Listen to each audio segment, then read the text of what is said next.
আসসালামু আলাইকুম। ভালো আছেন কাকা? কাকা এই যে আপনার সুলতানাবাদ ইউনিয়ন পরিষদটা কইও। সুলতানাবাদ পরিষদ তো এই মানে টর্কি বাজারের আগে না পরে? এই টর্কি পুরানা রাংদারে এই ধারে সুলতানাবাদ। সুলতানাবাদ ইউনিয়ন মনে হয় ইয়াত নিচে গেছ কই মাছ থাকাল ইয়ার বালা নিছিল গা।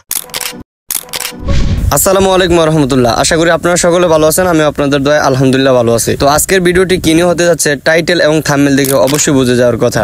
তো আজকে আমরা যাব ইসলামাবাদ এবং সুলতানাবাদ ইউনিয়ন পরিষদে পরিদর্শন করতে। দেন আমরা যেহেতু নদীর এই পার বাস করি তাই আমাদের প্রতিদিনই নদী পার হতে হয় নৌকা দিয়ে। তো আজকেও আমরা বরাবরের মতো নৌকা দিয়ে নদী পার হব। তো আজকে যেহেতু ইসলামাবাদ এবং সুলতানাবাদ খুবই দূরে, যার কারণে মোটরসাইকেল নেওয়া হলো। দেন আপনারা দেখতেই পারলেন যে গরুর মতো গাড়িটারে শেষরায় দুইজনে মিলে টাইন না নৌকার ভিতরে উঠাইলাম। এখন নৌকা দিয়ে আমরা পার হবো নদীর ওই পার যাবো, ওই পার থেকে আমরা ইনশাল্লাহ আমাদের গন্তব্য স্থানে রওনা দিব। প্রতিদিনের মতো আপনাদেরকে নদীর যে ভিউটা আছে, আজকের ভিউটা একটু মেঘলা মেঘলা ভাব আছে। দেন প্রায় 20 থেকে 25 মিনিট চালিয়ে আসার পর কিন্তু একলাশুর ঘাটে পৌঁছালাম। একলাশুর ঘাটে পৌঁছানোর পরেই আবার গাড়িটারে আবার নামাইতে হবে। তো ওঠানোর থেকে নামানোটা একটু বেশি কষ্ট হইতে আছে। দেন তিনজনে মিলে গাড়িটারে নামাইলাম। গাড়িটা নামে আমরা এবার রওনা দিব সেই ইসলামাবাদ এবং সুলতানাবাদ ইউনিয়ন পরিষদের উদ্দেশ্যে। এর আগেই আমাদের সামনে দেখা হয়ে গেল আমাদের এলাকার বড় ভাই খাজ মোহাম্মদ বেফারির সাথে। আসসালামু আলাইকুম ভাই, কেমন আছেন? আলহামদুলিল্লাহ ভাই একটু সামনে আন। ইনশাআল্লাহ। এখন ভাই আপনি তো এদিকে অনেক আগের লোক, অনেক আগে থেকে এদিকে আসা যাওয়া সবকিছুই চিনেন। এখন আমরা যাবো হলো ইসলামাবাদ আর সুলতানাবাদ ইউনিয়ন পরিষদ। এখন ইসলামাবাদ আর সুলতানাবাদ কি আপনি চিনেন? হ্যাঁ চিনি। কোন রোডে ঢুকতে হবে? কোন রোডে? বামে না এমনি করলে মানে রোডের অ্যাড্রেস মানে কোন দিকটা ধরেন সেঙ্গারচরে বা নতুন বাজার বা ফাঁসানি হইয়া গজরা হইয়া নতুন বাজার দিয়ে বাসানি যাওয়া যাইবো, আবার মনপুর দিয়েও বাসানি যাওয়া যাইবো। এটা আমরা তার বাসানি যাইতেছি না। ইসলামাবাদে তো মানে যে কোনো রোডটাই যাওয়া যায়, মানে গজরা হয়ে ঢুকতে পারি। আচ্ছা আচ্ছা ঠিক আছে ভাই, ধন্যবাদ। দোয়া করেন ভাই ছোট ভাই লাগে। আলহামদুলিল্লাহ অবশ্যই অবশ্যই। আচ্ছা ভাই ঠিক আছে। আসসালামু আলাইকুম। তো প্রতিদিনের মতো আমরা একলাশুর ঘাটে আসলাম। একলাশুর ঘাট থেকে এবার যাবো নতুন বাজার। নতুন বাজার থেকে তারপর আমরা ওইদিকে রওনা হবো। তো অবশেষে নতুন বাজার চলে আসলাম। তো নতুন বাজার আসার পর গাড়ির ভিতর কয়েকটা তেল ভরলাম। গাড়ির ভিতর তেল ভরার সাথে সাথেই দেখি আমাদের পেটে কুরমুর করে। তো আমরা আমাদের পেটের ভিতরেও কিছু ভরলাম। তো পেটের ভিতর বইরে আমরা আবার রওনা দিলাম সেই ইসলামাবাদ এবং সুলতানাবাদ ইউনিয়ন পরিষদের উদ্দেশ্যে। তারপর নতুন বাজার থেকে আমরা একদম চৌরাস্তা পাসানি চৌরাস্তায় চলে এলাম। পাসানি চৌরাস্তা থেকে গজরা বাজার প্রথমে গেছিলাম। গজরা বাজার ভুলে গজরা বাজার দিকে গেছিলাম। তারপর গজরা বাজারের যা জিজ্ঞেস করার পর মানুষ আবার রাস্তা দেখাই দিল। তারপর আমরা আবার রওনা দিলাম। তো আমরা এখন যাব সেই ইউনিয়ন পরিষদে। তো আমরা যাওয়ার পথে আমাদের এলাকার এক বড় ভাই মেহেদি হাসান ভাই, উনি নাকি ওই জায়গায় থাকে। তো ভাইয়ের সাথে হঠাৎ দেখা হলো। মেহেদি ভাই না? আরে আসসালামু আলাইকুম ভাই। এই জায়গায় ও আচ্ছা। তো ভাইয়ের সাথে দেখা হওয়ার পর ভাই বললো যে সুজাতপুর সামনে বাজার আছে, সুজাতপুর বাজারের পরেই সেই ইসলামাবাদ ইউনিয়ন পরিষদ রয়েছে। তো আমরা এখন যাব সুজাতপুর বাজারে।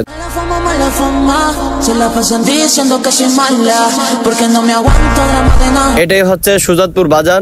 এই সুজাতপুর বাজার থেকে আমরা যাব সেই ইসলামাবাদ ইউনিয়ন পরিষদে।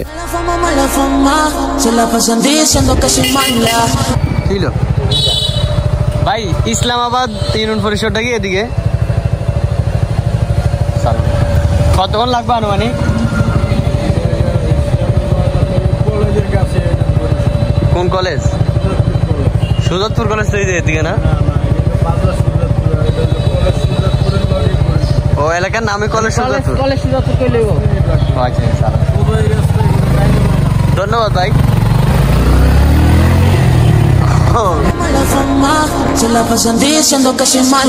আর আমি এইটা জানি না যে মতলব উত্তরের মতো এত সৌন্দর্য কোনো অন্য কোনো এলাকা আছে কিনা, যদি থাকে অবশ্যই জানাবেন। তো আমার দেখায় সেরা একটা ভিউ পাচ্ছে আমি মতলব উত্তরে ঘুরে ঘুরে, খুবই সুন্দর একটা জায়গা। তারপর কিন্তু অনেকক্ষণ চালানোর পর কিন্তু আমরা সেই ইসলামাবাদ ইউনিয়ন পরিষদ দেখতে পেলাম। তো অবশেষে আমরা চলে আসলাম সেই স্বপ্নের, বলতে পারেন স্বপ্নের ইসলামাবাদ ইউনিয়ন পরিষদ। তো এটা হচ্ছে 13 নং ইসলামাবাদ ইউনিয়ন পরিষদ। যেহেতু ইসলামাবাদ এবং সুলতানাবাদ খুবই আমাদের এলাকা থেকে খুবই দূরে, যার কারণে ইসলামাবাদ এবং সুলতানাবাদ দুইটাই আজকে ঘুরে যাব। তাই আজকে এখন চলে যাব সুলতানাবাদ ইউনিয়ন পরিষদের উদ্দেশ্যে। আসসালামু আলাইকুম। ভালো আছেন কাকা? কাকা এই যে আপনার সুলতানাবাদ ইউনিয়ন পরিষদটা কইও।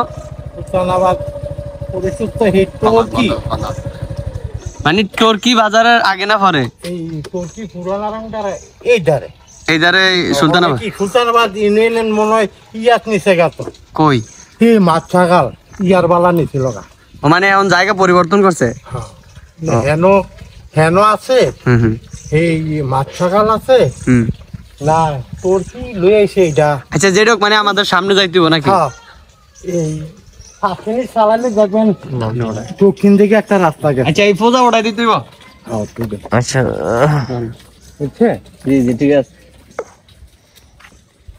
তাহলে ইয়া মেরে আছে কার অনেক তো হ্যাঁ থাকবো আমি আমরা যাইতাম তোর কি ইয়া কইছে অনেক নতুন চেয়ারম্যান আছে হ্যাঁ মনে লই আইছে আবার হ্যাঁ আগে যেই পুরান ইয়া ছিল হ্যাঁ লই আইছে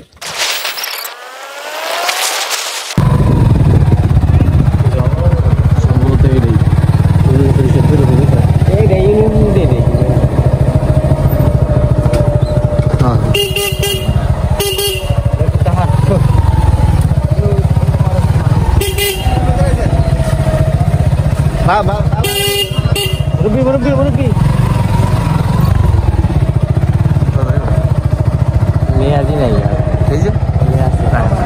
তো বলতে পারেন আজকের জন্য স্বপ্নের দ্বিতীয় নাম্বার ইউনিয়ন পরিষদ 14 নং সুলতানাবাদ ইউনিয়ন পরিষদ কমপ্লেক্স। তো আমি আগেই বলেছিলাম যে মতলব উত্তরে 14টি ইউনিয়ন পরিষদ রয়েছে। এই 14টির মধ্যে আমি গত 3টা ভিডিওর মাধ্যমে 5টি ইউনিয়ন পরিষদ শেষ করছি, আজকে 2টি, মোট 7টি ইউনিয়ন পরিষদ আজকে শেষ করলাম, আর বাকি আছে 7টি। তো এখন আমরা চলে যাব বাসার উদ্দেশ্যে। তো আমরা বাসার উদ্দেশ্যে যাওয়ার জন্য এদিক দিয়ে মেন রোড দিয়ে ওইটা সাহেব বাজার হয়ে আমরা চলে যাব। তো আমরা সামনে কতক্ষণ চালিয়ে আসার পর কিন্তু দেখতে পেলাম মতলব টোল প্লাজা। তো মতলব টোল প্লাজা দিয়ে ভিতরে ঢুকে আমরা সেতুর মাঝামাঝি যাব। সেতুর মাঝামাঝি গিয়ে কয়েকটা ফটোশুট নেব। আর আপনাদেরকে আরেকটি বিষয় আমি জানাই যে আমার এর আগে যে 3টা ভিডিও করছিলাম সাইকেলিং, এই 3টার মধ্যে 2টা ভিডিও আলহামদুলিল্লাহ, একটা ভিডিও 45,000 প্লাস আর একটা ভিডিও 1 লাখ ভিউজ হয়েছে। আমার অনলাইনের জগতে আমি প্রায় 3 বছর ধরে ভিডিও করি, তো কম বেশ করি আর কি, কিন্তু এই 3 বছরের মধ্যে গত এই 3টা ভিডিওর মধ্যে 2টা ভিডিও আলহামদুলিল্লাহ ভিউজ হয়েছে, সর্বোচ্চ ভিউজ এবং সর্বোচ্চ রিয়েক্ট। এরকম ভালোবাসা যদি সবসময় আপনাদের থেকে পাই তাহলে আরেকটা ভিডিও সামনে নিয়ে আসার জন্য আগ্রহ জাগে। ফতেপুর ইউনিয়ন পরিষদ নিয়ে যে একটা ভিডিও আপলোড করছিলাম, ওই ফতেপুর থেকে আমি আলহামদুলিল্লাহ অনেক সাপোর্ট পাইছি। ফতেপুরের মানুষ অনেক আমাকে ভালোবাসা দিছে, যেরকম ভাবে তারা কমেন্ট শেয়ার করছে সবকিছু দিয়ে আমাকে অনেক সাপোর্ট দিছে, আলহামদুলিল্লাহ আমি অনেক খুশি। তো ইসলামাবাদ এবং সুলতানাবাদ যারা রয়েছেন এবং সুজাতপুরের যারা রয়েছেন তাদের নিকট যদি আমার ভিডিওটি পৌঁছায় অবশ্যই আপনারা কমেন্টে জানাবেন এবং ভিডিওটি শেয়ার করতে বলবেন না। তো আজকের জন্য এখানেই শেষ করলাম। আল্লাহ হাফেজ, ভালো থাকবেন। আসসালামু আলাইকুম রহমতুল্লাহ।